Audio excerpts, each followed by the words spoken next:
Hello everyone, welcome back. Today I'm going to show you how to mesh the tip of a wing. The geometry I have chosen is a drag prediction workshop DPW6 wing geometry. The tip of the geometry is a rounded tip with a finite trailing edge thickness. I'm choosing to only mesh the tip because once the topology for the tip is created, we can further extrude the blocks to the root. To mesh the tip region, I have considered only a small rectangular domain near the tip of the wing. The rectangular domain is created using the box macro.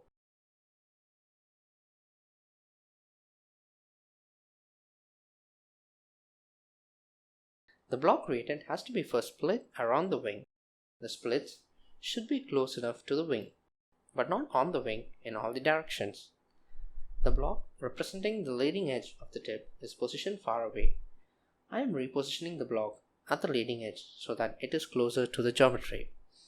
The next step is to select the block around the wing and create an O-grid structure.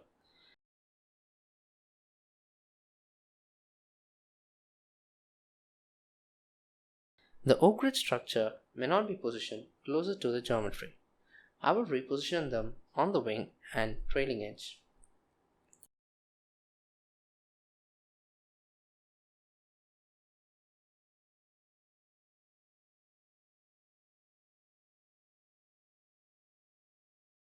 In the trailing edge, we just have a block defining the geometry, which will not be able to capture the curvature at the tip, so we split the block, positioning an edge at apex of the curvature.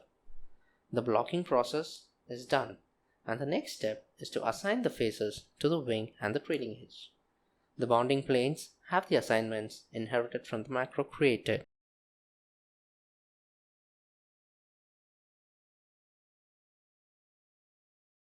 Now that we have assigned the face, the validity throws warnings at the trailing edge wing juncture. There are two issues in this topology. One, we can see that the faces hinged to the intersection are highlighted. To resolve the warning, we need to add support surfaces. Since I have the support surface already created, I'm going to load it.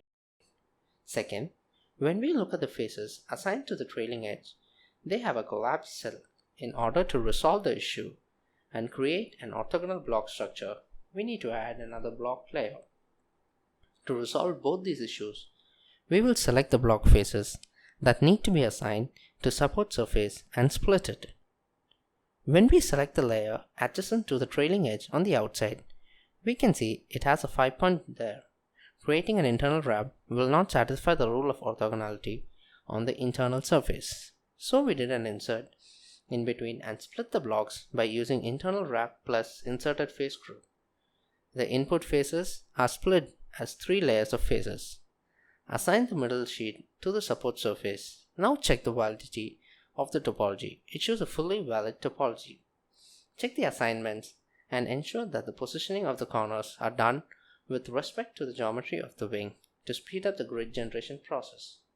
The final step is to set the density. In GridPro, we set density based on the topology edge length. The density represents how many cells the block is to be divided. The bigger the block is, we set a higher density value. And for smaller blocks, we represent it with a less density value. For example, here we set the density of trailing edge as 4 and wing body as 16. Similarly, you can adjust the density at other regions based on the topology. After running the grid smoother for a few thousand sweeps, the grid residual would have converged to 0 volume and surface folds. The mesh can be viewed in the grid panel and monitored for other quality parameters. That's all for today. If you have any questions on what type of block structure you need to use for your geometry, drop us a comment below. Feel free to write to us on support@gridpro.com.